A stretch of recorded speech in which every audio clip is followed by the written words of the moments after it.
la sala de prensa, donde va a comparecer la secretaria de prensa de la Casa Blanca en los próximos minutos. Ya están los compañeros de prensa colocados para que en breves segundos, en breves momentos, comience la rueda de prensa. Se están haciendo las pertinentes comprobaciones rutinarias de sonido. Eso sí, como ustedes saben, van a poder seguir aquí en Negocios Televisión la comparecencia íntegra de la secretaria de prensa de Donald Trump, del presidente americano. También, eso sí, lo van a poder seguir en YouTube, en nuestro paralelo, un paralelo donde van a poder también seguir dicha rueda de prensa. Si no lo pueden seguir en directo, lo pueden seguir también por ahí. Por lo tanto, saben que tienen las dos posibilidades, las dos vías para poder seguir dicha rueda de prensa. Además, decirle que seguramente se le pregunten a Karoline Leavitt, la secretaria de prensa de Donald Trump, por cuestiones importantes y que tienen que ver mucho con la administración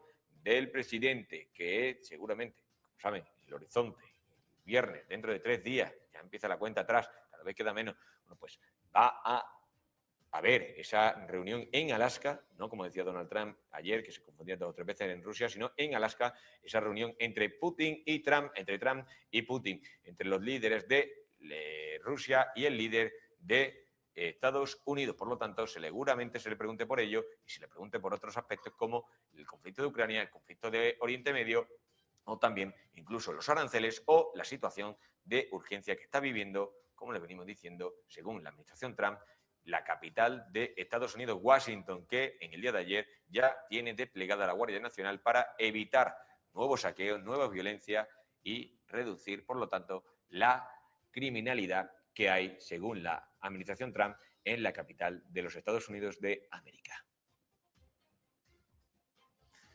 Seguimos muy pendientes de esa imagen, pero le tenemos que contar una última hora que nos llega a Negocios Televisión, y es que Egipto presiona para un alto el fuego de 60 días entre Israel y Hamás. El ministro de Asuntos Exteriores de Egipto, Badr Abdalati, bueno, pues ha declarado hace escasos minutos que el Cairo está trabajando estrechamente con Qatar y Estados Unidos para reactivar las negociaciones por un alto al fuego de 60 días en el conflicto entre Israel y Hamás. En una conferencia de prensa en la capital egipcia ha explicado que la iniciativa se basa en una propuesta reciente de Estados Unidos y que se están llevando a cabo conversaciones con Hamás e Israel para alcanzar un acuerdo. Cito literalmente lo que decía el ministro de Asuntos Exteriores de Egipto decía: el objetivo principal es volver a la propuesta original y detener un alto al fuego durante 60 días, con la liberación de algunos rehenes y algunos detenidos palestinos y el flujo de asistencia humanitaria y médica a Gaza sin restricción y sin condiciones. Mencionaba, por lo tanto, eso el ministro de Asuntos Exteriores de Egipto. Según fuentes palestinas, a AFP, bueno, pues la agencia de French Press, bueno, pues se espera que una delegación de alto al fuego, de alto rango, de Hamás, llegue hoy o mañana al Cairo para conversar, eso sí, con funcionarios de Egipto. Las negociaciones previas en Doha, el mes pasado, que duraron más de 2 semanas, finalizaron sin avance tras la retirada de las delegaciones de Estados Unidos, Israel y también Hamás.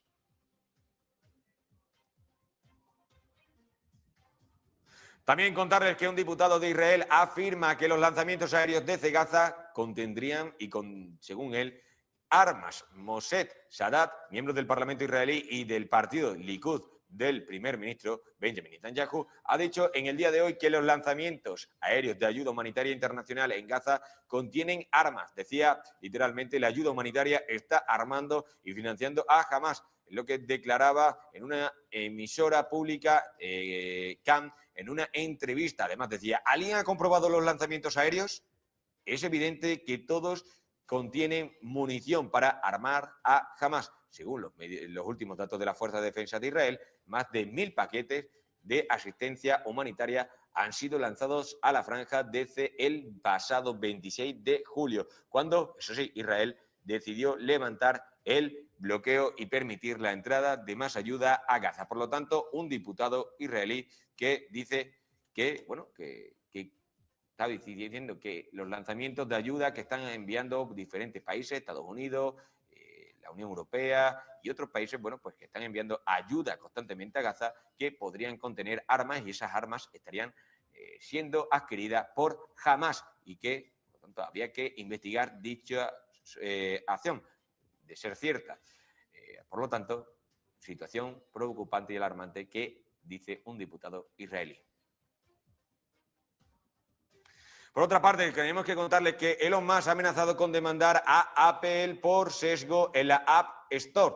El empresario multimillonario, se lo hemos venido contando en el día de hoy, Elon Musk ha acusado a Apple de comportarse de una manera que hace imposible que cualquier empresa de inteligencia artificial, además de OpenAI, alcance el primer puesto de su App Store. Musk ha argumentado en X que este comportamiento califica como una violación antimonopolio inequívoca y como tal justifica una acción legal inmediata de su empresa de inteligencia artificial. En una publicación anterior, Elon Musk cuestionó si Apple estaba jugando a la política al excluir tanto a X como a Grok de la sección imprescindible de Apple Store a pesar de sus altos índices de popularidad.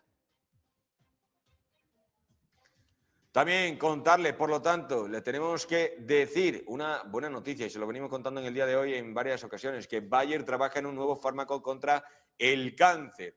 La compañía farmacéutica ha anunciado este martes en un comunicado de prensa que ha firmado un acuerdo exclusivo con Kunquab, que es una empresa también farmacéutica, con el fin de que ambas empresas colaboren en el desarrollo de un posible nuevo fármaco contra el cáncer. La colaboración se centra en el desarrollo de un inhibidor de Crash G12D que complementa la cartera de desarrollo de oncología de precisión de Bayer en las áreas de cáncer de páncreas, colorectal y pulmón. Por lo tanto, buena noticia porque Bayer trabaja en un nuevo fármaco contra el cáncer.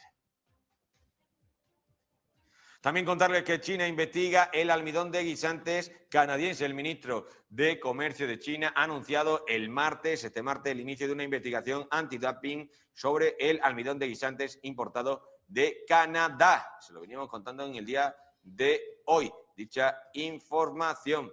Además, también tenemos que decirle que, bueno, que señaló haber recibido quejas de empresas nacionales que afirman que el volumen del producto ha aumentado significativamente en los últimos años y que su precio es inferior al precio de venta nacional. El Ministerio también ha revelado los resultados preliminares de su investigación sobre el caucho que procedente de la India, Canadá y Japón. La investigación sobre las exportaciones de India se cerró ya que se determinó que no afectaron negativamente al mercado nacional. Sin embargo, como les decimos, China investiga el almidón de guisantes canadienses.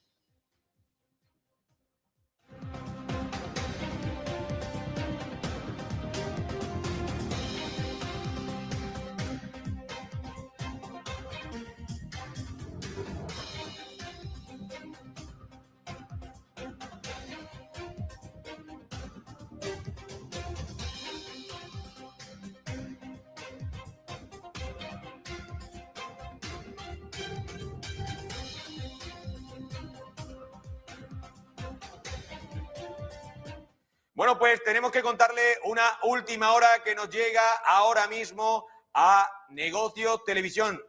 Y es una última hora muy interesante. Van a saber ustedes por qué. Porque Putin ha hablado sobre la próxima reunión que va a mantener con Donald Trump, con el presidente de Corea del Norte, Kim Jong-un. Por lo tanto, el presidente ruso, Vladimir Putin, que ha compartido información sobre su próxima reunión con su homólogo estadounidense, Donald Trump, que tendrá lugar el próximo viernes, y ha compartido dicha información en una llamada telefónica que ha tenido en el día de hoy, esta tarde, con el líder supremo de Corea del Norte, Kim Jong-un, y es lo que ha anunciado el Kremlin hace escasos minutos. Cuando se sepa más información sobre dicha noticia, no duden que aquí en Negocio Televisión se la vamos a hacer llegar y vamos a contarle qué ocurre con esta información. Pero eso sí, hay que decir que, bueno, que es necesario que saber eso, que vamos a ver qué pasa. Pero de momento, Putin ha hablado con Kim Jong-un para que va a tratar, eso sí, con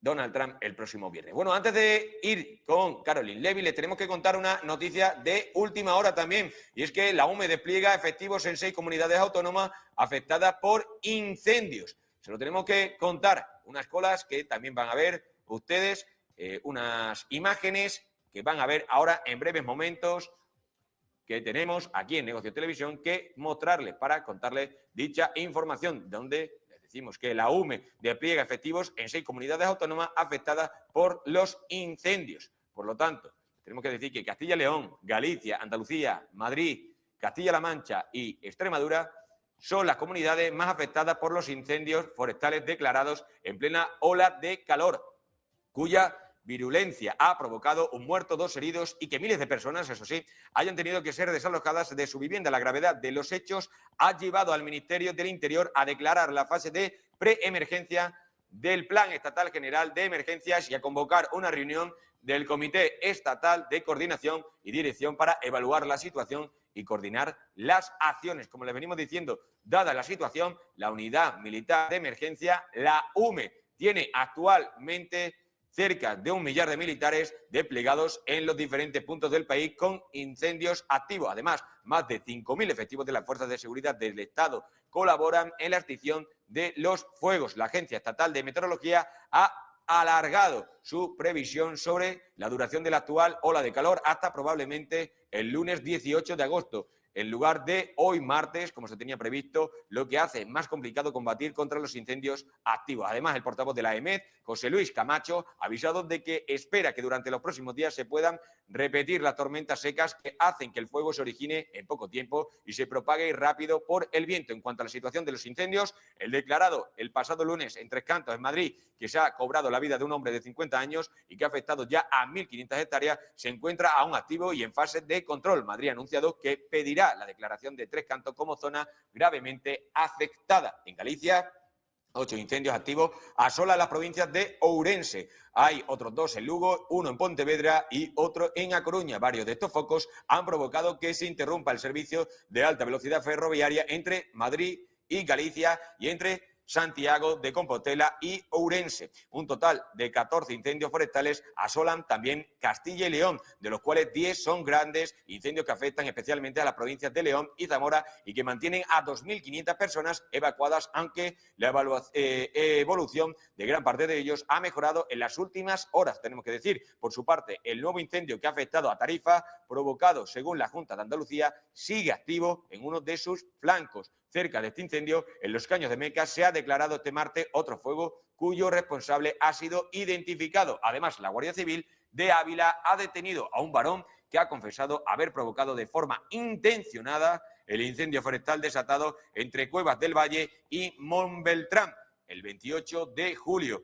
Un delito que habría llevado a cabo por intereses laborales, dado que era trabajador de extinción. Por lo tanto, detenido esa persona de ese incendio producido el 28 de julio. Lo que le podemos decir ahora mismo, y es una realidad, que la UME ha desplegado efectivos en 6 comunidades autónomas que se encuentran ahora mismo afectadas por los incendios forestales. Bueno, pues preocupante la situación que está viviendo España. No solo hay incendios en Europa, como le hemos venido contando, también en Francia, en Portugal y en otros puntos importantes de Europa, sino también en nuestro propio país, en España. Hay varios puntos caldentes, hay varios puntos que, por desgracia, por las altas temperaturas, por personas como el caso que le hemos venido contando de la Guardia Civil de Ávila, que ha detenido a un hombre, bueno, pues son provocados o intencionados o incluso simplemente debido por un error de un humano que ha dejado una botella o algo que ha provocado dicho incendio. De momento, eso sí, esperemos que se resuelvan en la mayor brevedad dichos incendios y que no se salden con mayor quema de hectáreas y tampoco se lleve por delante vidas humanas. Bueno, pues vamos a ver ya a Karoline Leavitt, la secretaria de prensa de la Casa Blanca, que está compareciendo ahora mismo. On Friday morning, President Trump will travel across the country to Anchorage, Alaska, for a bilateral meeting with Russian President Vladimir Putin. The brutal war between Russia and Ukraine broke out under Joe Biden's incompetent leadership, but President Trump is determined to try and end this war and stop the killing.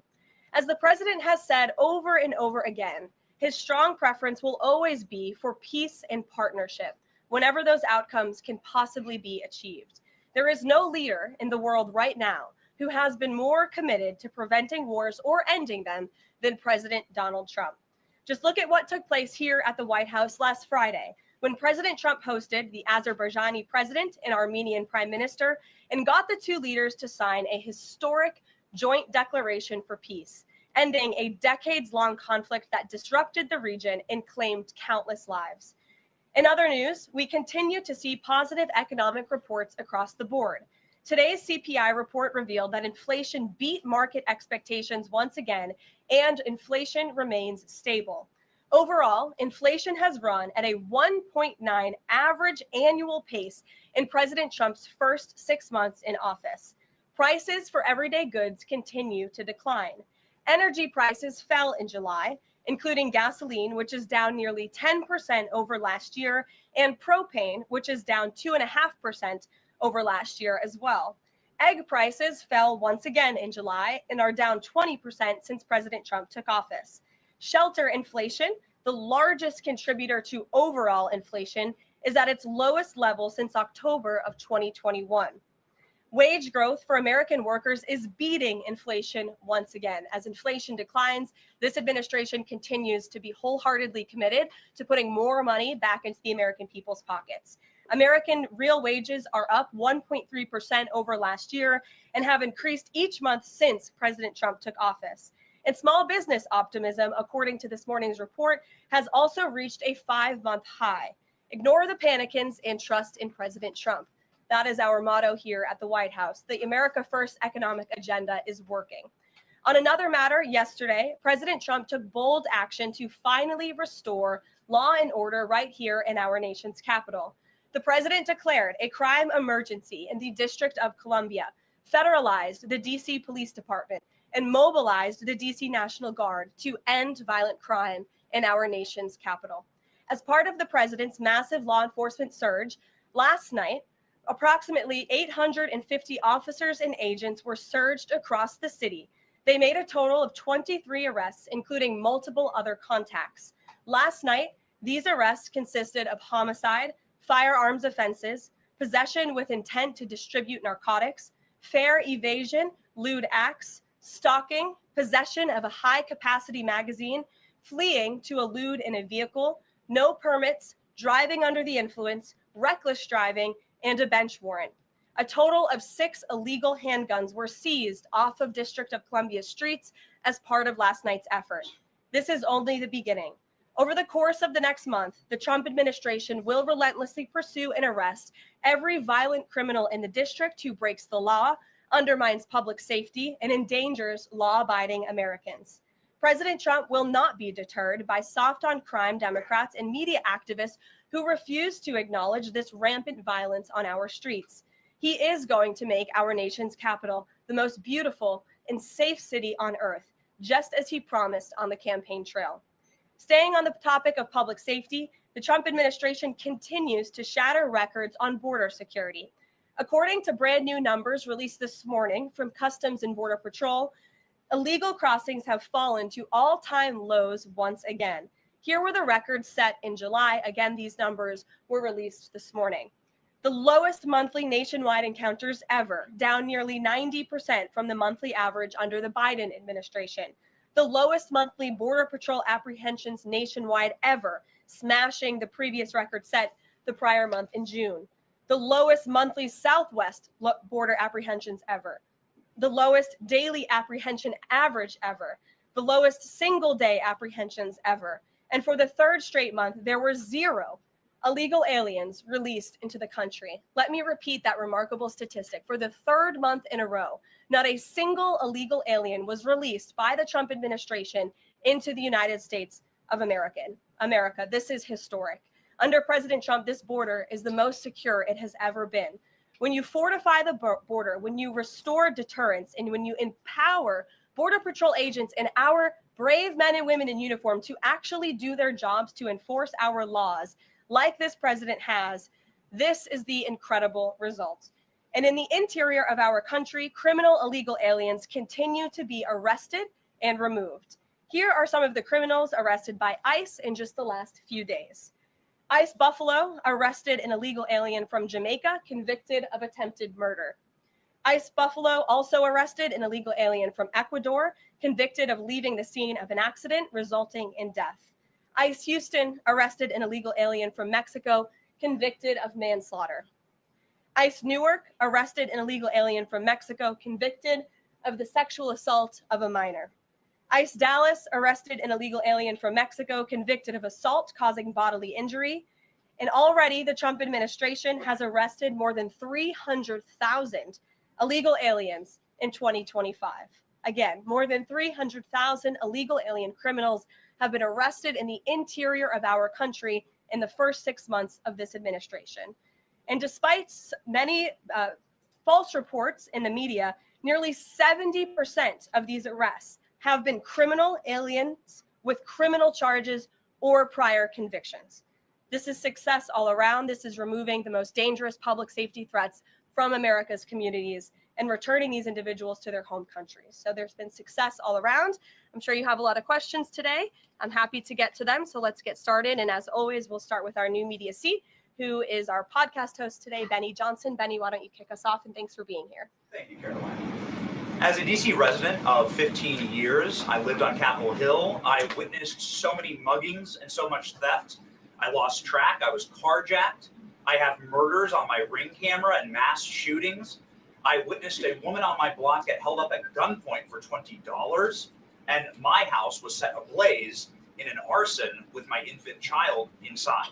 And so to any reporter that says and lies that DC is a safe place to live and work, let me just say this. Thank you. Thank you for making the city safe, because no parent should have to go through what my family went through, having the fire department rip open their door to save their infant child. And so thank you for your work on securing this city. My question to you is this.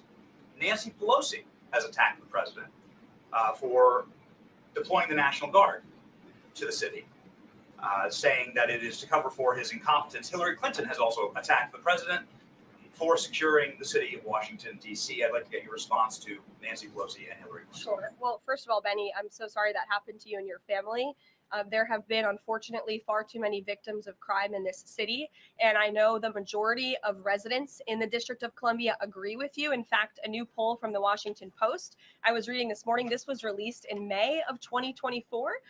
So it's quite funny how many of you in the media agreed with what the president was saying yesterday. But now once the president says it, many of you are disagreeing with him. But this poll released by the Washington Post found that 65% of district residents think crime is an extremely serious or a very serious problem. And this was up from 56% last year. So the concern that you share with so many other residents in the District of Columbia is real. And that's why this president is taking action to address it. To get to the heart of your question, I think it's despicable that Democrats cannot agree that we need more law and order in a city that has been ravaged by violence, crime, murders, property theft. This should be a winning issue for all Americans. I don't understand. It's just anything President Trump does, the Democrats want to disagree with. I think the president would love to work with Democrats on this issue to bring law and order to America's cities, but unfortunately they have failed. And that's why he's taken this historic action to federalize the National Guard. And as you're seeing from last night's numbers, we already have seen success. We are removing violent offenders, we are arresting criminals, and we are removing drugs and firearms off of the streets of the city to make it safer for all of its residents. Just a very quick follow-up to that. Given the heroic actions of a member of this administration just a few blocks from this building, will the president consider giving the Presidential Medal of Freedom to Big Balls? I haven't spoken to him about that, but perhaps it's something he would consider. I'll ask him and get back to you, Benny. Thanks for being here. Gabe. Thank you, Karoline. Regarding the President Trump summit on Friday, why not invite Ukrainian President Zelensky to that summit? I know the president said yesterday that he planned to speak with him right after the summit and even before, but why not invite Zelensky? And whose decision was it to not invite him? Was it the president or was it President Putin?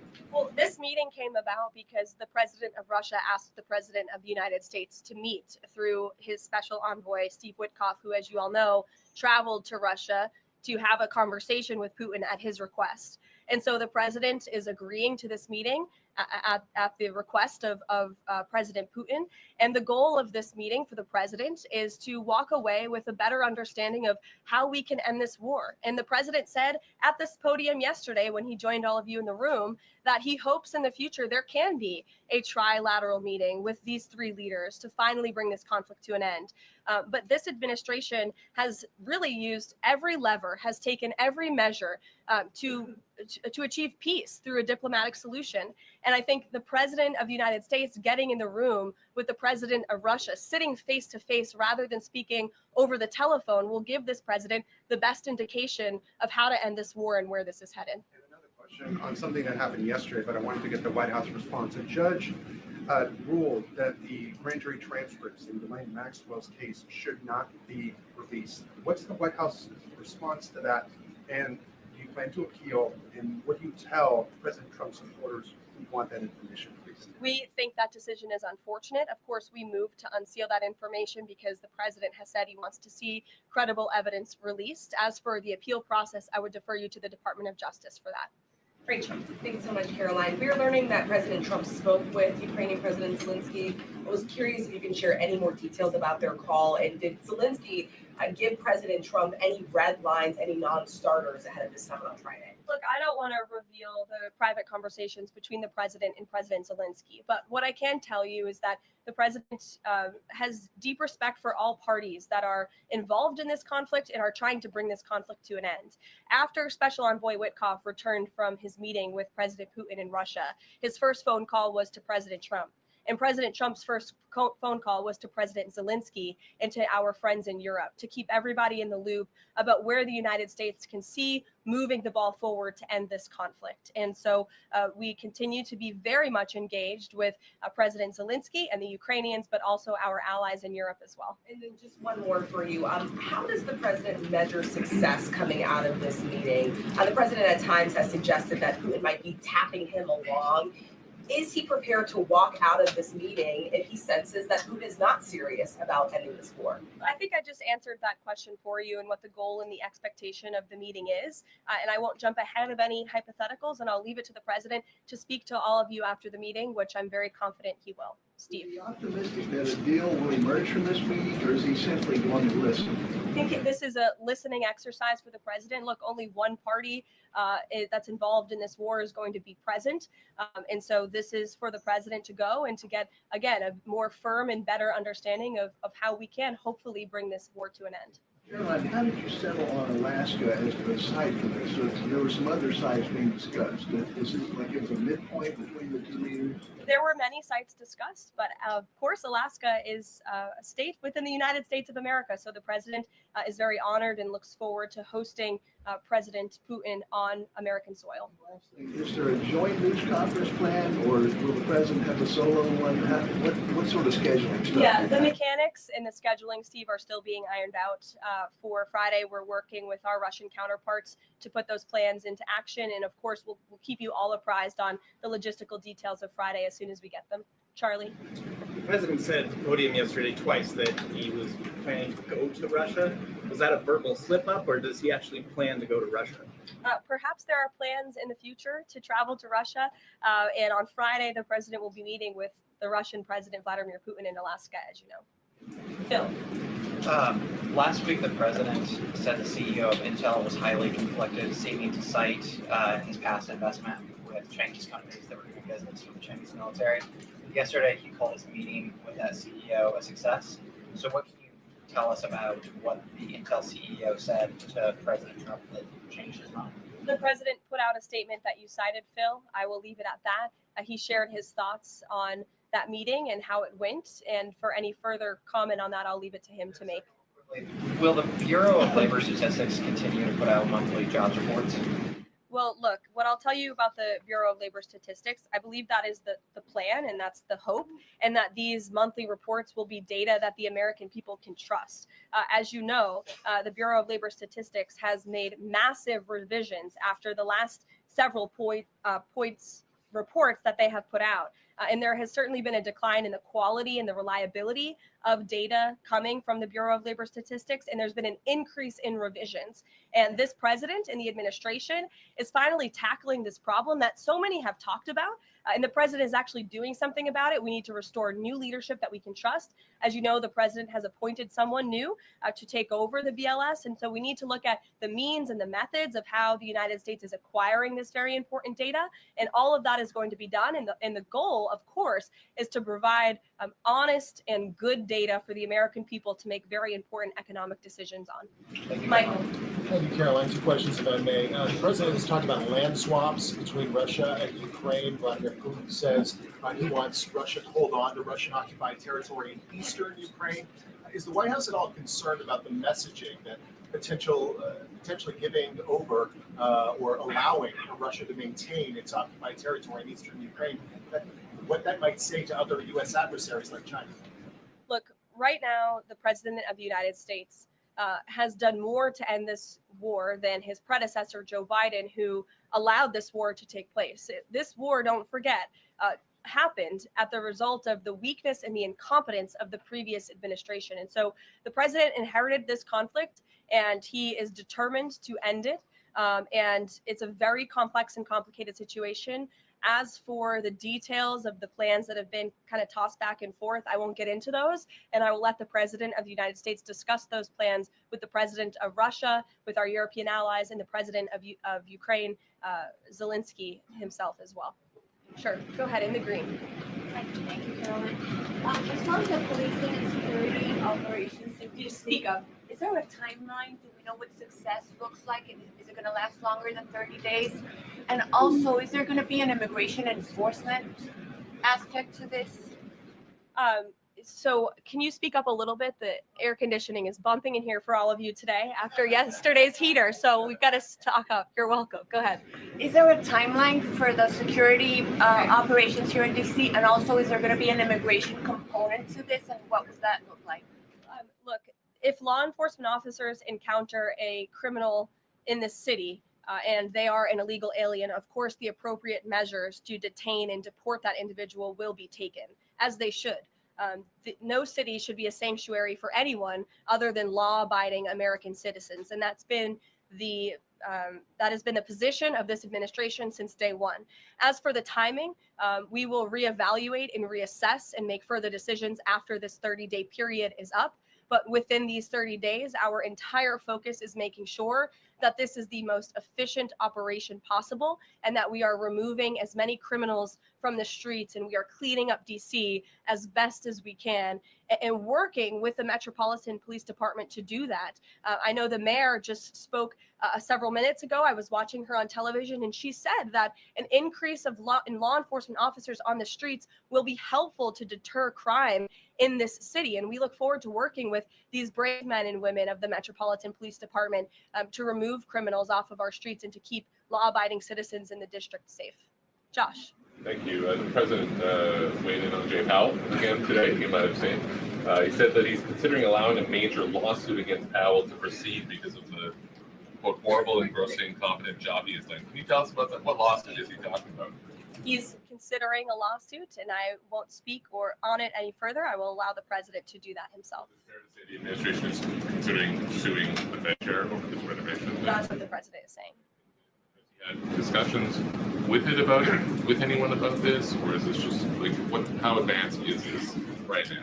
At this moment in time, the president is considering a lawsuit against the Fed, and I will leave it to him to comment further on it. Tamara, go ahead. We talked about yesterday. We talked about the NVIDIA chips deal the president has struck as well as AMD, the 15% stake that will go to the government. Do you have any detail on how that came about? The president said he asked for 20% from NVIDIA. Did he make the same 20% ask to AMD, and or is this something the administration is looking to do with other either chips or products, going forward? Is this a model it wants to build on? Well, look, right now it stands with these two companies. Perhaps it could expand in the future to other companies. I think it's a creative idea and solution.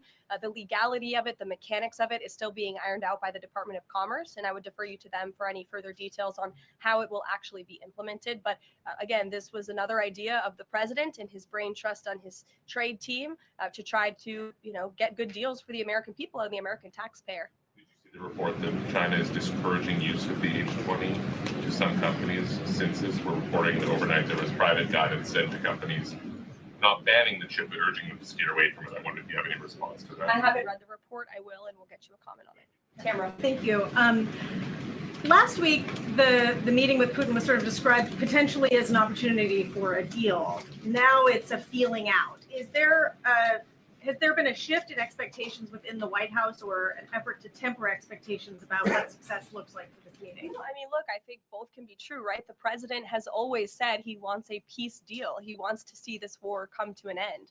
But this bilateral meeting is a bilateral meeting between one party in this two-party war, right? You need both countries to agree to a deal. The president is accepting this bilateral meeting with Putin on Friday, and I will let him speak further to it after it concludes about, how he felt it went.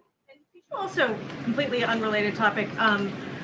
Regarding the president's efforts in Washington, D.C., do you have any specifics about how homeless people will be dealt with, where they would be moved to? What does this look like? I do, yes, and it's an important question, so thank you for raising it.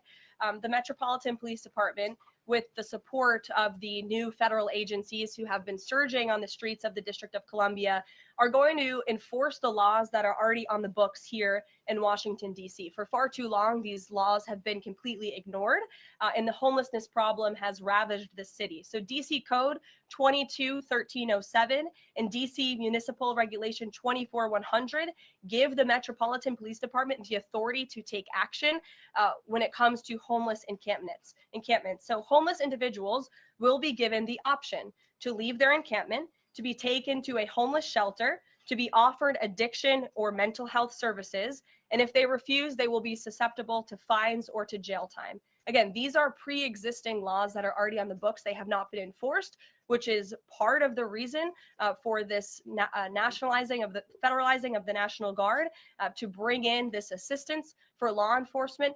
While we are targeting criminals and trying to remove criminals off of the streets, we also want to make DC safe and beautiful, and that involves removing mentally disturbed individuals and homeless encampments as well. So we will be using these regulations and code that already exists to clean up our streets, and we've already had great success. Not many of you picked up on this, but the United States Park Police has actually done remarkable work in terms of removing homeless encampments from the city. Since the president signed this executive order in March, 70 homeless encampments have been removed by the U.S. Park Police. There are only 2 homeless encampments remaining in DC federal parks under the National Park Service's jurisdiction, and the removal of those 2 remaining camps is scheduled for this week. So the U.S. Park Police will be leading this effort alongside MPD. Just very quickly, he had talked in one of the social media posts about moving them very far outside of the city. Is that off? No, it's not off. We're exploring how we could do that. But again, homeless shelters, offered addiction and mental health services, or jail if they refuse are the options on the table right now. And we'll continue to explore that option. Sure. Thank you so much, Karoline.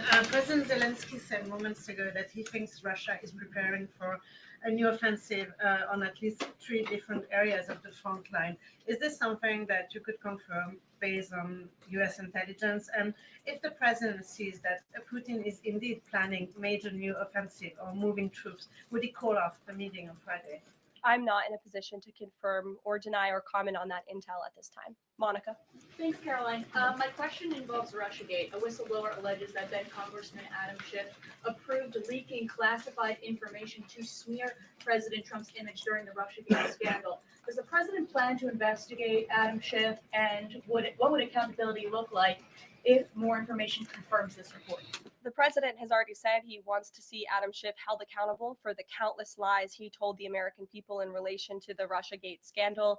I brought Tulsi Gabbard out to this podium to talk to you about all of that, and this administration is taking accountability very seriously. As for this new FBI whistleblower report, I understand Kash Patel last night declassified a 302 FBI document showing that a whistleblower who is a Democrat, a career intelligence officer who worked for Democrats on the House Intel Committee for more than a decade, repeatedly warned the FBI in 2017 that then Rep. Adam Schiff had approved leaking classified information to smear then President Donald Trump over the Russiagate scandal. This is obviously a bombshell whistleblower report. Hopefully more people in this room will cover it as such. And I have a quote from the FBI director for all of you. He has said this: "For years, certain officials used their positions to selectively leak classified information to shape political narratives. It was all done with one purpose: to weaponize intelligence and law enforcement for political gain. Those abuses eroded public trust in our institutions. The FBI will now lead the charge with our partners at DOJ, and Congress will have the chance to uncover how political power may have been weaponized and to restore accountability." That's what the administration is focused on, and hopefully we'll see some more media reports on this whistleblower allegation. If this were reversed, if this were allegations against the president or any of these cabinet officials, I'm sure everyone in this room would cover it as such. Elizabeth, go ahead. Thanks, Caroline. After yesterday's action to federalize the DC police, is the president still interested in working with Congress to end the Home Rule Act, something we've talked about in the past? Senator Mike Lee has a bill on it. Is that something he's still interested in? The president is very much still interested in working with Congress to address many of the issues that have plagued Washington, D.C., such as the cashless bail policy, which has been a complete disaster for the city. Juvenile delinquency is another major problem in the city that Congress can address. So I know Congress is on recess right now. When they get back to work to Washington, this president looks forward to having these conversations with our friends on Capitol Hill so we can work with them to make D.C. safe and beautiful again. And again, we encourage Democrats to join us in this effort. Perhaps their approval ratings would move up a little bit if they did. I saw a new poll today. Democrat approval rating is at an all-time low, 32%. If they could just stand by the basic notion of law and order, perhaps they would see that tick up a bit, and we welcome them to do that. Dasha. Thanks, Caroline. President Trump yesterday at this podium indicated this, so has NATO Secretary General Mark Rutte, that in order for peace to happen, it is very likely that Ukraine will have to cede some land to Russia. Zelensky has repeatedly said, no land for peace. That's not going to happen. Has this administration communicated to Zelensky that he's going to have to change that position? Look, I appreciate you're asking that question in a different way than your colleague Michael in the back. I don't want to get into the details of these negotiations and these discussions that have taken place out of respect for where we are right now. And I'll let the president speak on it further if he wishes to. One more about Israel. I know the president has had a call with Prime Minister Netanyahu recently. Netanyahu is planning to seize the remainder of Gaza City. What is the administration's position on this move by Israel's government? Look, this is an incredibly complex and complicated war that, again, was inherited by this president, by his predecessor, Joe Biden. October 7th was one of the worst days in history. We saw innocent people slaughtered, murdered, kidnapped by Hamas terrorists. This administration has taken extensive time and effort and resources since Inauguration Day in January to end this conflict. We have given many flexible arrangements backed by Israel to Hamas, and unfortunately, Hamas has never agreed. Looking ahead, I will let the president speak on where he sees this going, but this is, of course, an incredibly complex and complicated situation. The administration has made our goal clear. We want to see this conflict end. We want to see the hostages released. And we've tried, the president and his national security team have given extensive effort and time to doing that. With how Israel has used those resources and the assistance that you've provided? Look, I'll let the president speak on the further actions that Israel may or may not be taking. Good to see you. Good to see you as well, Caroline. Thank you. The Kremlin is expressing interest that Friday's meeting will move beyond just terms to end the war into improving bilateral relations. There's talk over how they're interested in potentially restoring direct flights between Russia and the United States. Is President Trump open to those kind of peripheral conversations, or is this directly focused on ending the war in Ukraine? I think this conversation on Friday is focused on ending the war in Ukraine as far as the president's perspective goes. Those conversations, I think the president is interested in having, but his main priority right now is ending this war and to stop the killing that has gone on for far too long. You're welcome. In the back, go ahead. Yeah, two questions on the economy. So first, we've had small businesses tell us that it's not foreign exporters who are eating the tariffs, it's them. And they've held off on raising prices, but soon they're going to have to raise prices. What is the White House's message to them? The White House's message to our small business owners across the country is you have never had a better ally or friend or supporter in this White House than President Donald Trump, who is a businessman himself, who understands your concerns and who wants to restore wealth back to our country through the powerful use of tariffs. And that's what he's focused on doing while simultaneously driving down costs. You have to remember, we are 6 months into this administration, and we had a president who had no business experience, had no idea what he was doing, and who funneled billions of wasteful spending dollars into our economy, which created the worst inflation crisis in a generation. Now this president is focused on tackling inflation, deregulating, cutting costs, cutting red tape to make it easier for small business owners to thrive. And again, the economic indicators show that we are moving in the right direction. In January, when this president showed up to the White House, the 6-month annualized core inflation rate was 3.7%. Today, 6 months later, the 6-month annualized core inflation rate is 2.4%.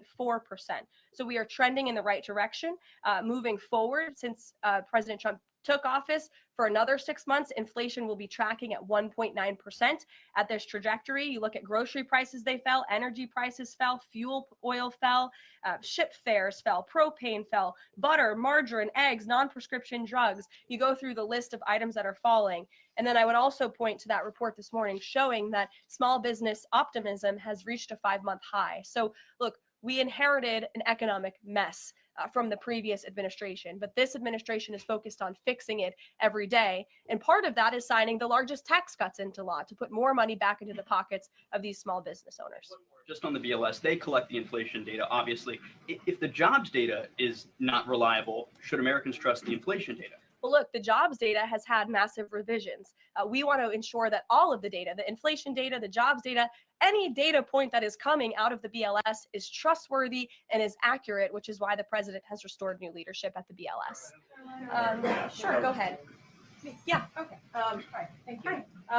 So Gavin Newsom has said that California is going to sue in response to the government's demand for $1 billion from UCLA over the DOJ's anti-Semitism findings.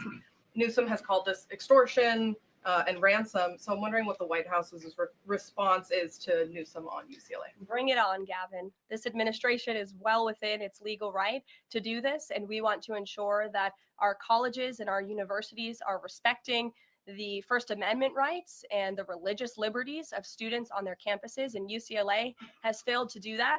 And I have a whole list of examples that I will forward to Gavin Newsom's press office if he hasn't seen them himself. Brett. Thanks, Caroline. What was the reason that President Trump chose to move on from Billy Long as IRS commissioner? Look, I think the president wants to see Billy Long as the ambassador to Iceland. As you know, that is where he will be headed. And the president loves Billy Long, and he thinks that he can serve the administration well in this position. For now, Secretary Scott Besson will be the acting IRS commissioner. Timeline for announcing a new pick? Go ahead. Thank you. Oh, Ed, go ahead, but wait, then in the back. Yes. Go in the back first. Okay, sure. Thanks, Caroline. Ladies One foreign policy and then one domestic question, if I may. There are roughly 30,000 children from Ukraine who have reportedly been abducted and are kind of dispersed around Russia. They've been showing up on these websites for adoption. Is their return a red line for the president in any deal ending the war? The administration is aware of these reports. I don't want to set red lines for the president on his behalf from this podium. However, the president did encourage Ukraine and Russia to speak directly to one another in terms of these humanitarian issues. And we have seen progress. You have seen prisoners of war swapped between these two countries as a result of these direct talks, as well as children. And that remains a concern, but it's one that Russia and Ukraine need to iron out together, which is why this president has encouraged them to speak. And then if I can, the DC action real quick. The president said yesterday that this is a model federalizing the National Guard that could be used to combat really high rates of crime in other cities like Chicago, LA, Baltimore. What sort of authority would he have to deploy forces like that absent the Home Rule Act? Look, the president is speaking about what he'd like to see take place in other cities around the country. Right now, this administration is focused on making DC safe and beautiful again. When the time comes, we'll talk about that. But I will note that the president wants to see all of our nation's cities be safe. But I think starting with our nation's capital is a great place to begin, and it should serve as a model for the rest of the country. Ed. Just to bind up a few of the DC things, because a lot of them have been asked, but in talking with Congress about potential changes to home rule and whatever else, would he also push the House to finally pass DC's budget so that it has access to all that money that it does need for policing, for schools, and for other services here in the city? Yes, and as you know, he has done that. He put out a statement calling on the House to take up the Senate's legislation, and he stands by that position. Let me take you back to something from last month. You guys announced the president was diagnosed with chronic venous insufficiency after his legs were seen swelling. How's he being treated for that?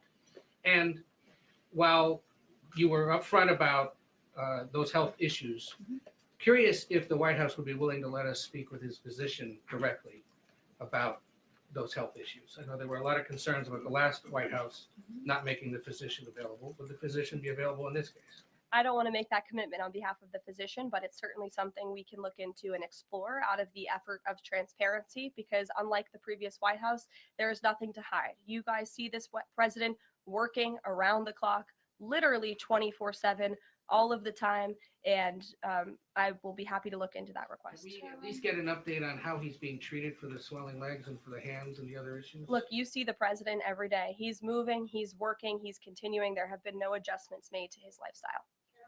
Thanks, Caroline. I have two questions, one on DC, but on the Putin meeting on Friday, does the president plan to meet with Putin one-on-one? Yes, that's part of the plan. And as for the other mechanics and logistics, I will let our team speak to that when they're ironed out. And on what's happening in DC with the federal takeover, what we've heard from the mayor and the police chief is that their understanding is there has been no change in the leadership structure. In the White House's view, who is in charge of the MPD right now? If you read the executive order, it will tell you the leadership structure is as follows. We plan to work with the Metropolitan Police Department, but ultimately the chain of command is as such. The President of the United States, the Attorney General of the United States, our DEA Administrator, Terry Cole, who is now serving ahead of the Chief of the Metropolitan Police Department. They will be working together. Nope, Terry Cole, as you heard from this briefing room yesterday, is in charge of the Metropolitan Police Department, and he's working with the chief to ensure that law enforcement officers are allowed to do their jobs in this city. Caroline? Yeah, thanks, Caroline. I know you said earlier the hope is to maintain monthly job reports, but the president's new nominee for BLS Commissioner E.J. Antoni recently told Fox Business that the BLS should suspend issuing monthly job reports and only issue quarterly reports until the jobs data methodology is corrected. So does the president disagree with that assessment that his nominee is said there, or suspending these monthly job reports a real option? I think he floated the idea of possibly suspending until they can get the data and the methodology in order.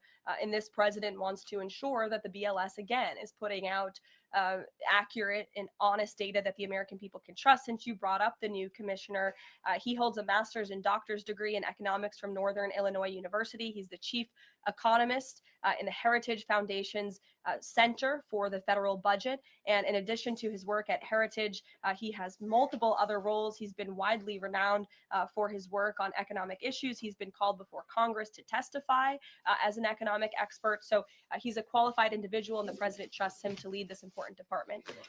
I think a couple more questions. Sure, go ahead. Given that the administration now has jurisdiction over MPD, can we expect, does that mean like personnel changes, hiring, firing? Can we expect leadership changes internally in the Metropolitan Police Well, Department? I just walked through what the leadership structure looks like right now. Within the uniformed police department, right? I mean, does that mean that the Attorney General, others kind of have the ability to make those personnel decisions? I would imagine it means they have the ability. As for any changes, I'm not tracking any. Again, we look forward to working alongside the Metropolitan Police Department. And we did that last night successfully, and we hope we can do that for the next 29 nights. Go ahead. Yes. So in light of reports that ICE agents detained a 15-year-old student with disabilities outside an LA high school, even leaving bullets on the sidewalk, how does the Trump administration plan to ensure parents that their children can return to school without fear of being wrongfully detained or endangered by federal agents? Where'd you see that report? Okay, well, I'll have to look into the veracity of that report. I read the LA Times almost every single day, and they are notorious for misleading the public.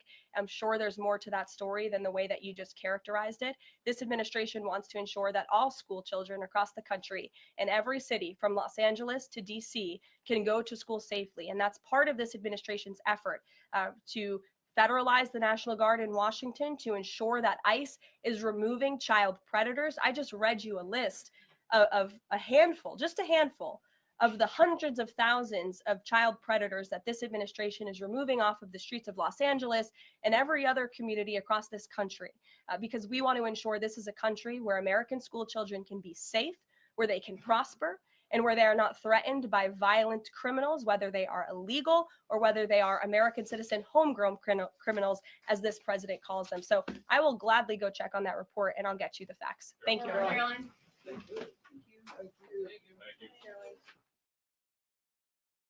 Bueno, pues termina la comparecencia de prensa de Karoline Leavitt, esa rueda de prensa donde ha dejado varios titulares la secretaria de prensa de la Casa Blanca. El primero de todo, de que Trump, dice, se reunirá con Putin en Alaska, en Anchorage. Por lo tanto, la secretaria de prensa de la Casa Blanca, Karoline Leavitt, que ha confirmado este martes, como han podido ustedes comprobar, que la próxima reunión entre el presidente de Estados Unidos, Donald Trump, y su homólogo ruso, Vladimir Putin, tendrá lugar en Anchorage, en Alaska, el 15 de agosto. Decía precisamente Karoline Leavitt, el presidente Trump está decidido a intentar poner fin a esta guerra y detener las matanzas. Como ha dicho repetidamente, su firme preferencia siempre será la paz y la colaboración, siempre que sea posible lograr estos resultados.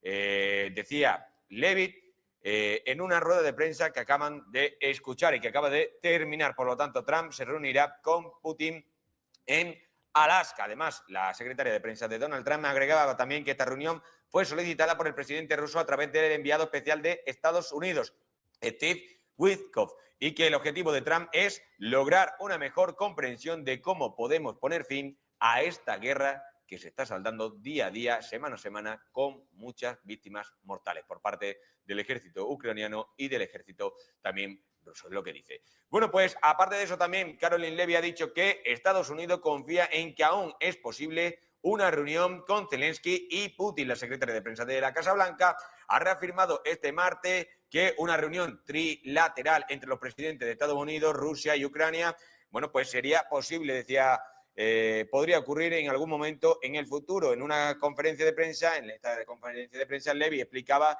que la próxima reunión en Alaska será únicamente solo entre Trump y Putin, ya que fue el presidente ruso quien invitó a su homólogo estadounidense a un encuentro presencial a través del enviado especial de Washington para Oriente Medio. Subrayaba también Leavitt que el objetivo de Trump es salir con una mejor comprensión de cómo se puede poner fin al conflicto en Ucrania. Leavitt además agregaba que Estados Unidos continúa en contacto con Zelensky, con Ucrania y otros socios europeos sobre dicho asunto.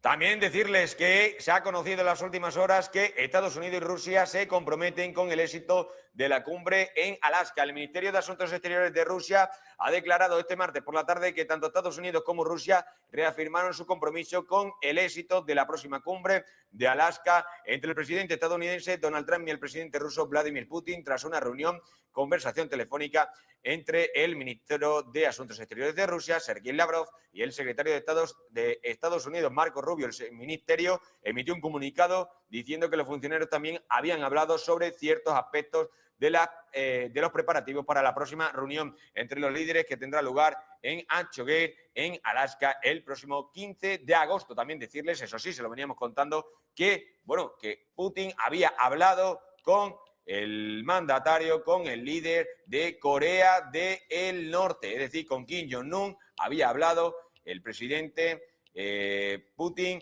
y había compartido información sobre su próxima reunión con Donald Trump en una llamada telefónica con el líder supremo de Corea del Norte. Según el comunicado que ha publicado el Kremlin, Putin y Kim Jong-un conversaron sobre las relaciones bilaterales entre sus países y sus acuerdos integrales. Putin también agradecía al presidente de Corea del Norte, a Kim Jong-un, la ayuda que está realizando su país, el de Corea del Norte, en lo que se describió como la liberación de la región de Kursk del ejército ucraniano. Por lo tanto, les digo que se están empezando a ver movimientos de cara a la reunión que tienen prevista el viernes entre Trump y Putin.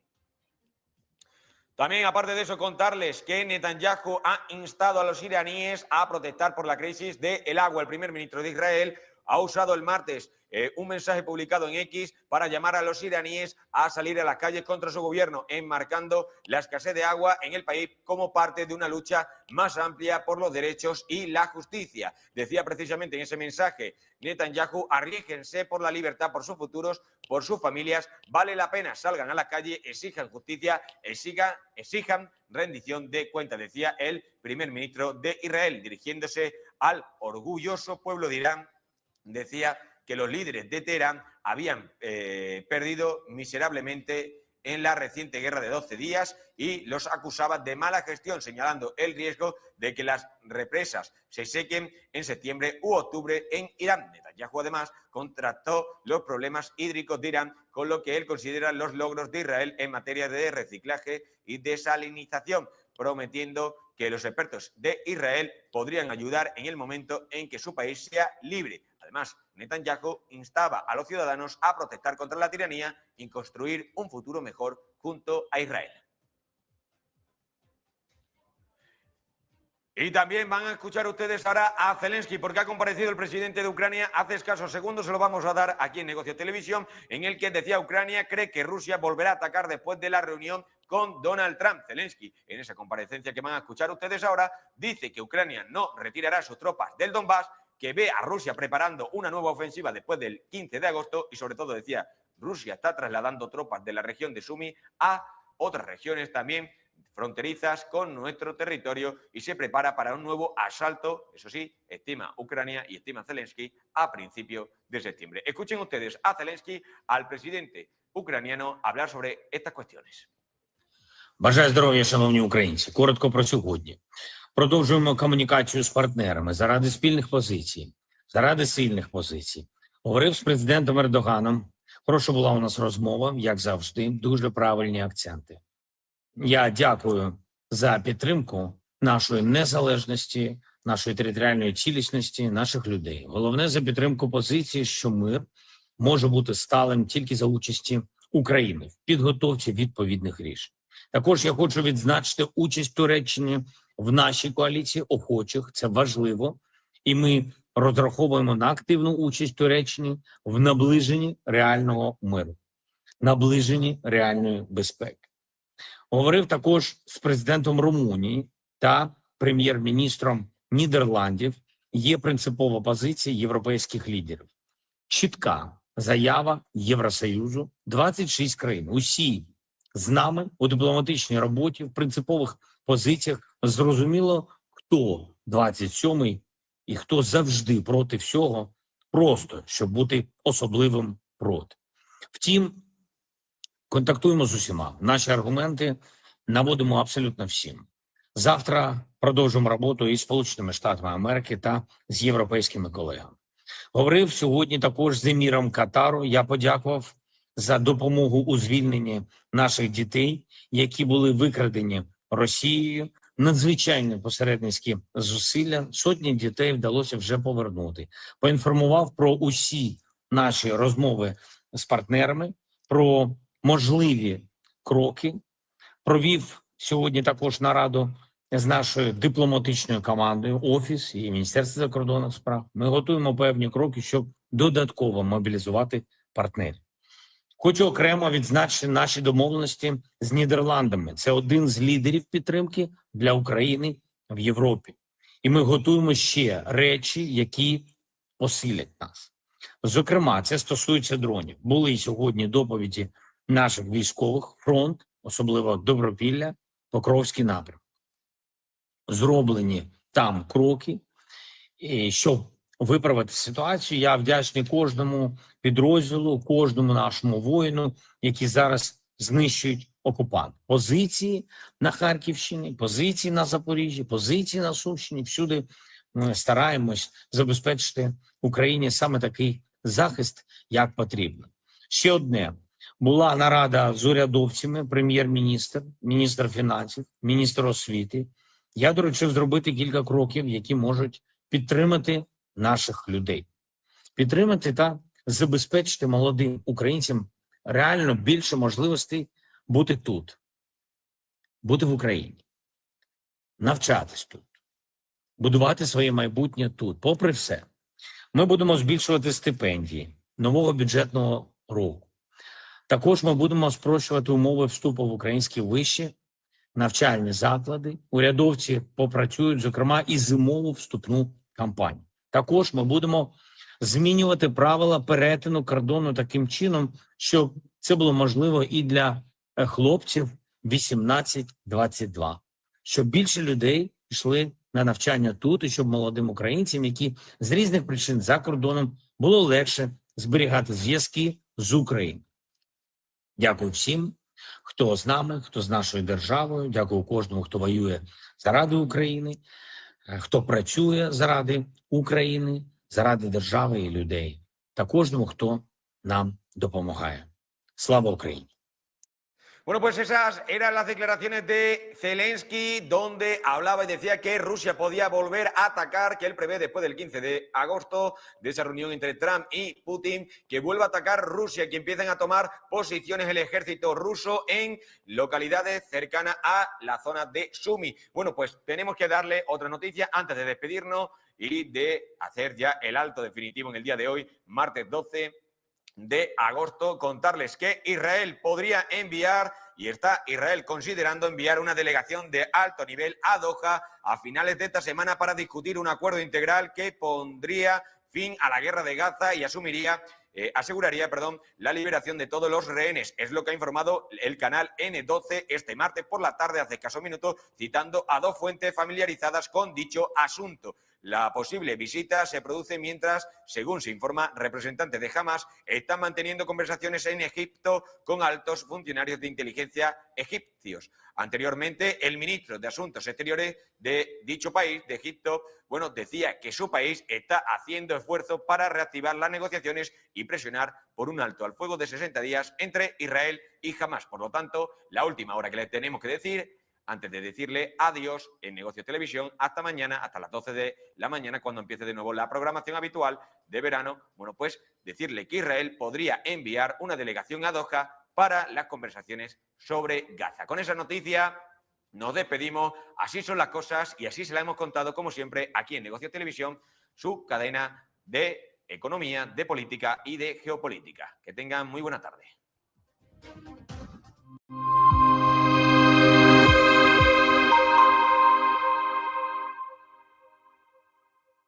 Todo propietario tiene miedo a alquilar sus inmuebles. Ya no es así. En SEAG te ofrecen su garantía al alquiler, con la que puedes alquilar tu vivienda y en caso de impago podrás seguir cobrando mes a mes de forma indefinida hasta recuperar el inmueble. No tendrás que preocuparte del proceso jurídico porque desde SEAG se ocupan de todo, incluso de los actos de vandalismo. Además te protegen contra el subarriendo y la ocupación. Cuentan con prestaciones, tanto para alquiler de larga estancia, temporal, habitaciones, locales, incluso con alquileres ya en curso. ¿Por qué vender tu vivienda si la puedes alquilar para siempre? Alquila tranquilo. SEAG responde. Recibes un mensaje alarmante de tu inquilino en el que te informa que no puede pagar el alquiler. No te preocupes. SEAG está aquí para ayudarte. Nuestro equipo te asegura que recibirás tu renta a tiempo. Con SEAG, tu renta está protegida. Recibes el ingreso en tu cuenta como siempre. Disfruta de la tranquilidad sabiendo que SEAG maneja el imprevisto por ti. Alquila tranquilo. SEAG responde. Silver Gold Patrimonio nace en 2018 con el objetivo de innovar en el mercado de los metales preciosos de inversión, ofreciendo nuevas alternativas para que cualquier persona, familia o empresa pueda entrar en el fantástico mundo de los metales de inversión de forma sencilla y acompañada por consultores expertos en el sector. Silver Gold Patrimonio quiere avanzar contigo.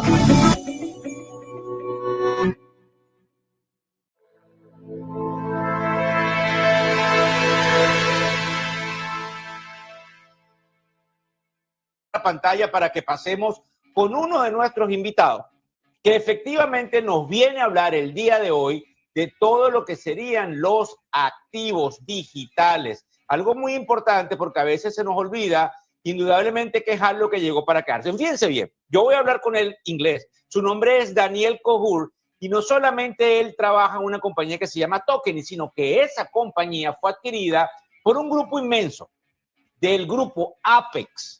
Ese grupo es muy importante a nivel mundial, porque para que usted tenga una idea, empezaron en toda la parte de administración de activos. ¿Qué significa eso? Cuando los fondos compran las acciones, una tercera parte es quien valida que eso